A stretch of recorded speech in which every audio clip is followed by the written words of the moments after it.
السلام عليكم. توبتي على رسولنا الكريم محمد صلى الله عليه وسلم، فصلوا على خير البشر. اللهم صل وسلم وبارك على محمد وعلى آل محمد، رسولنا النبي الأمي المبعوث رحمة للعالمين، خاتم الأنبياء والمرسلين، نور هذه الأمة وضياؤها وشفيعنا يوم الحساب.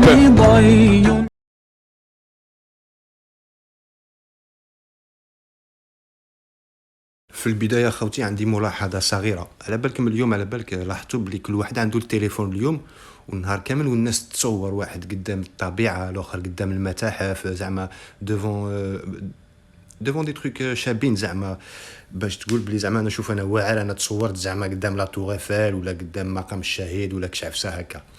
بكري يا خوتي شوفوا الناس قدام واش كانوا يتصوروا باش يبانوا زعما واعرين. شوف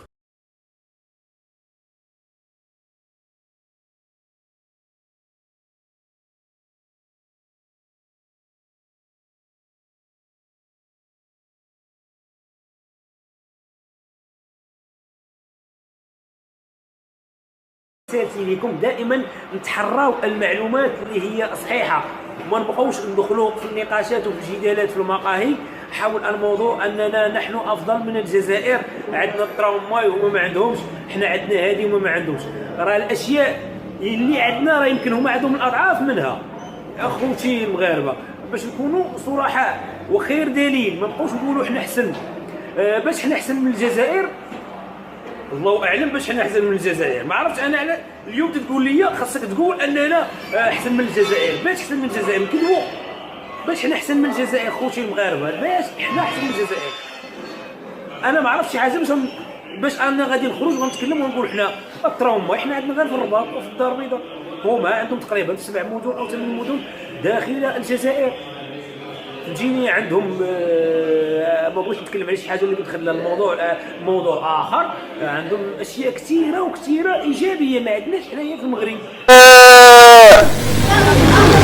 نطلب منكم حاجه، ماذا بكم تعاونونا وتحملوا شويه على العرس البوسي والحاله، على خاطر ماذا بينا ننظروا حنا للبرومي في شرق الشارع. شوفوا خوتي هنا نبداو في البداية. نعطيكم دليل صغير يبين لكم باللي هذا نهار البهلول عباك مهبول، مريض في راسو، عنده مشكل. ما شوفوا التحليل هذا اللي راح يدير لكم درك، وقولوا لي صراحه اسكو هذا ماشي تحليل تاع واحد مهبول؟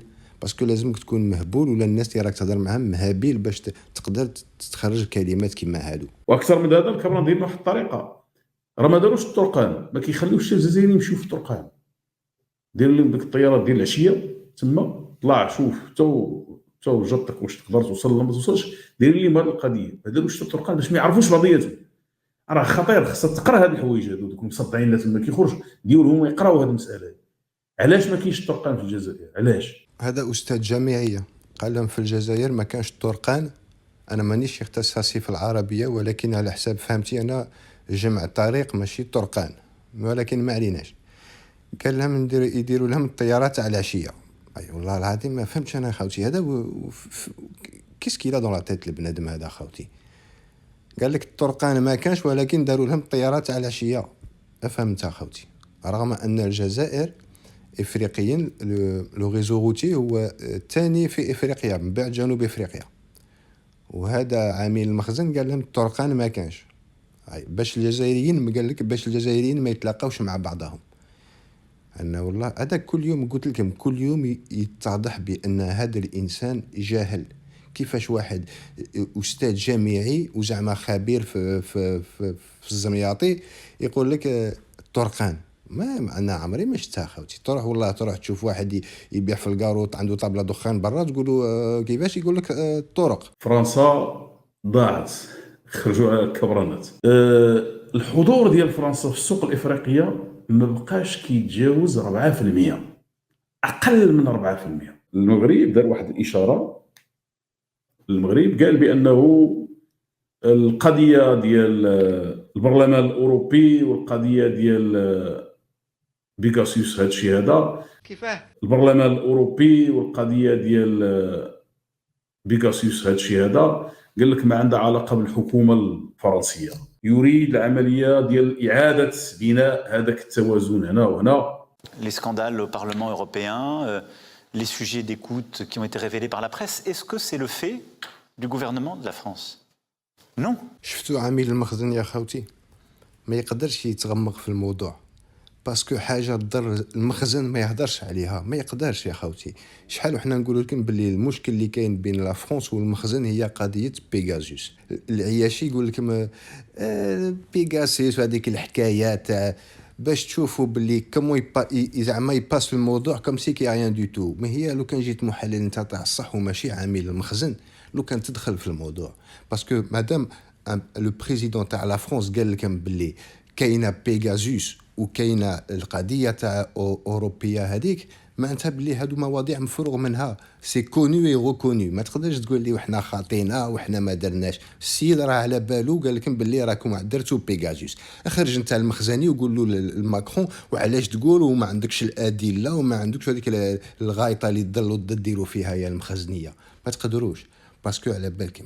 وشوف العياشي ما يقدرش يحلل ويخرج يقول لهم وي وفرنسا محوسه ترد التوازن. واش من توازن؟ هضر على الصح، هضر على الموضوع الحقيقي. العياشي ما تهضرش على واش كاين اوتو. كاين تقارير اللي كتقول ودي كيفاه كاين تقارير اللي كتقول ودي على بالك لا يوجد في العالم محلل اللي زعما يحسب روحه محلل سياسي ومانيش عارف واش يقول لك كاين تقارير اللي راهي تقول يا ودي.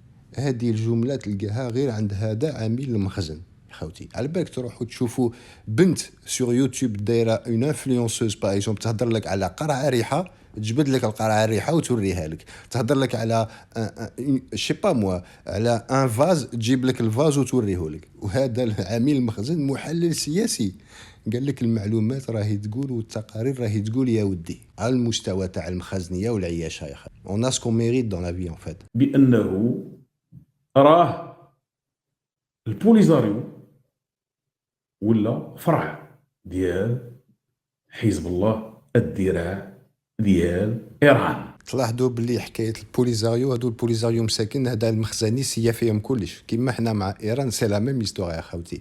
وعلى بالك لو كان تشوفوا هذه الحكايه تاع ايران ومنا هي بدات بهذاك شي با الا تشفاو يا خوتي مؤتمر مراكش. قال لك ودرنا مؤتمر مراكش وجبنا جميع الدول وراهم سينياو باللي البوليزاريو منظمه ارهابيه. لو لوندوما خرجوا هادو كاع قالوا له انت راك غير تضرب في القصبه برك واحد ما صنف بوليزاريو مجموعه ارهابيه. واليوم راه زاد خرج قال لهم يا ودي وكاين تقرير بصح التقرير هذاك واحد ما لقاه غير انا اللي لقيته وراه يقول باللي وهذا تقرير امريكان تاع لي امريكان زعما وهذا التقرير راه يقول باللي البوليزاريو منظمه ارهابيه وراه مصنفه مع ايران. والله تهبل يا خوتي. تبون اليوم ترأس شي حاجه سماها الجلسات الوطنيه للفلاحه. اول سؤال، واش كبرات هذو شي فلاحه؟ هنايا الشيء اللي لاحظنا حنا والشيء اللي لاحظتوا نتوما يا المخازنيه هو ان تبون راه يخرج كل يوم يخرج. البارح كان مع لي جورناليست، اليوم ترأس هذا المؤتمر تاع الفلاحه. ولكن السؤال اللي نطرحه حنا يا العياشه سي اين هي مولاة الخلخال؟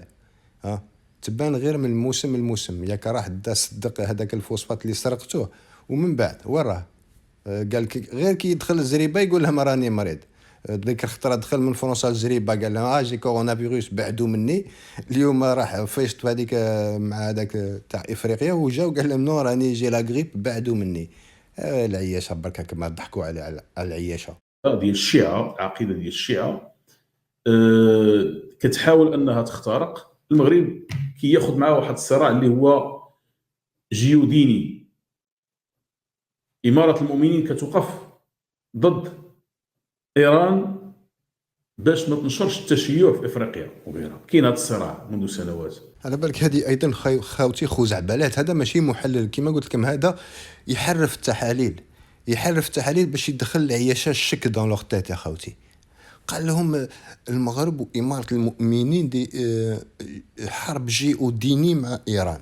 خاوتي شكون دخل إيران الإفريقية؟ هو المخزن. كي كنا احنا في التسعينات في هذوك السنوات الدموية مع الإرهاب والدراهم اللي كانوا يدخلوا سلاحي توسا كانوا يدخلوا على الزريبة. منين كانوا يجيو من إيران يا خاوتي. ولو كان تشوفوا العلاقات نتاع المخزن مع ايران تلقاهم في التسعينات اللي كنا احنا فيها من الحرب، علاقه المحبه وخلي غير حنا ريقلنا حوالنا العياشه، على بالك العياشه تاع مصالح، استغلوا هذوك صحاب الشيعه ومن بعد رموهم. ولكن اليوم لو كان تشوفوا في شمال افريقيا خوتي عدد الشيعه اللي كبير هو عند المخازنيه، ستادير العياشه تما في الزريبه عدد الشيعه اكبر من الجزائر ومن تونس، وتلقاه يخرج يقول لهم الشيعه راهي في الجزائر. وهذه هذا سي كلام اسرائيلي خوتي، هذا الكلام تاع الصهاينه تشوفوا من اللي طبعوا الكلام ديالهم ولا ينطبق على الكلام الصهيوني. تيماجين الصهاينه لهيك في المشرق عندهم مشكل مع ايران باسكو قريبه ليهم، والعياشات الطباله المرخص يدخلوا لك في ايران. تو سا باسكو سي جيو استراتيجي خوتي، باسكو لو كان تشوفوا من اليوم شمال افريقيا دوك ندير لكم واحد الخريطه تشوفوها، شكون البلد الوحيد اللي راه مازال تابع الصهيو امريكي؟ هي الزريبه خوتي. شكون البلد الوحيد في شمال افريقيا اللي عنده اكبر علاقات مع فرنسا؟ هو المخزن يا خوتي. شوفوا في شمال افريقيا وين لا بورت دونتري تاع فرنسا؟ هي المخزن يا خوتي.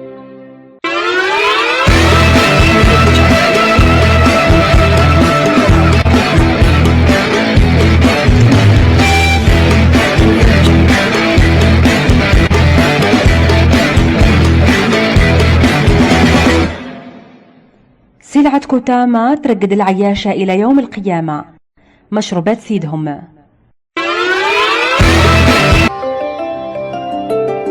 ديال جميع الاستفزازات اللي قامت بها فرنسا واللي قام بها هو شخصيا تجاه المملكة المغربية.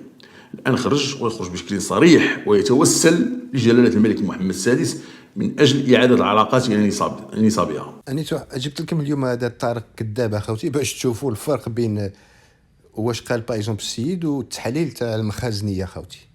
على بالك لو كان واحد يشوف هذاك الديسكور تاع ماكرون يعرف باللي بين قوسين راه مازال يتهم فيهم باستعمال بيغازوس وهذوك الاعمال الاوروبيه الرشاوي، ستادير هذا كما قلت لكم من قبل سي مفروغ منه على بالنا بها.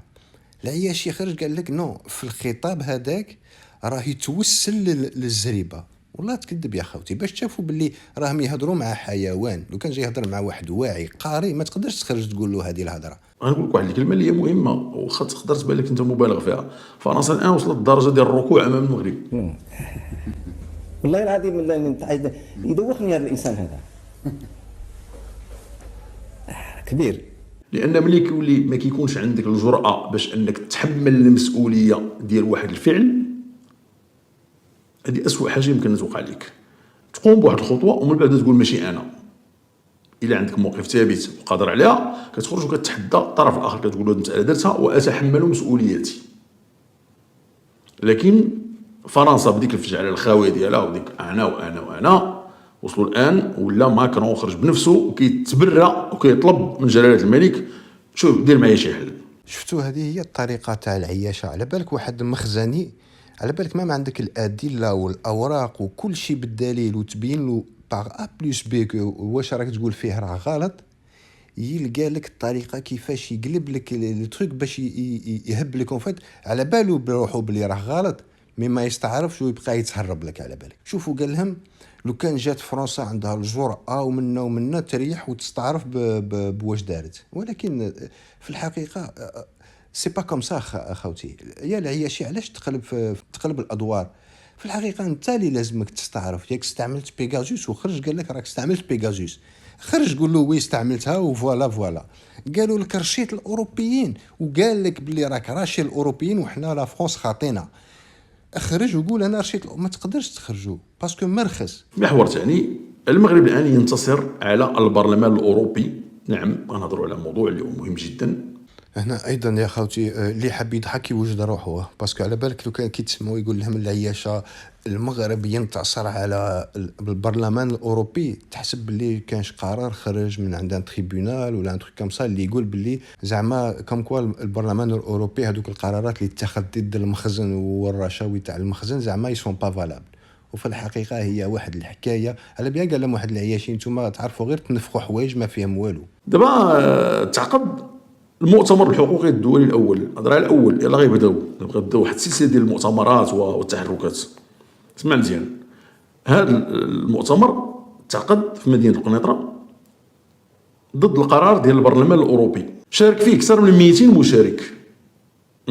اكثر من 200 مشارك عبروا بالاجماع عن رفضهم الشديد لاتهامات البرلمان. كيفاه كل شيء رفض هذا الشيء هذا. غتقول لي ولكن المغاربه عادي غيدافعوا على راسهم وغيقولوا غيرفضوا. احنا ماشي قضيه المغاربه، حنا كنهضروا على الحقوقيين اولا، الناس اللي في المجال، وثاني ملي كدير انت الرفض راه ماشي الرفض غير شفوي، الرفض راه خصو يكون مبني ويكون معلل، يجب تعليل هذا الرفض. ها وحده. ثانيا انه خص تعرف واحد القضيه اللي مهمه، شكون اللي نظم هذا كاين جوج نقط اللي مهمين، ماشي نقطه واحده، جوج نقاط. شكون اللي نظم هذا المؤتمر؟ اولا نظمته الرابطه المغربيه للمواطنه وحقوق الانسان. شفتوا خوتي الخزعبلات داروا واحد المؤتمر جمعوا فيه المخازنيه والعياشه توسا، وقالوا لهم واش رايكم في واش راه يدير لوروب. انا بالنسبه ليا سي حاجه باينه بلي العياشه رايحين يقولوا سي با بيان. جابوا جميع العياشه وقال لك انتصرنا على اوروبا، باش ما على بالناش كما يقول لك الاخر، باش الله اعلم. بصح كي تجي تحوس تشوف باش ننتصر على اوروبا ما كان والو يا خوتي، ما كان والو، باسكو اوروبا ما تسمعش كاع به، ما على بالهمش كاع به. قالوا لك رشيت والصحافه راهم في الحبس وراه حقوق الانسان ما كانش في المخزن. لا بروف الوزير السابق لحقوق الانسان راكو درتوه في الحبس على حكايه ما كانش منها كاع، وجيت تحكي تقول لهم حقوق الانسان والمراركه راهم قالوا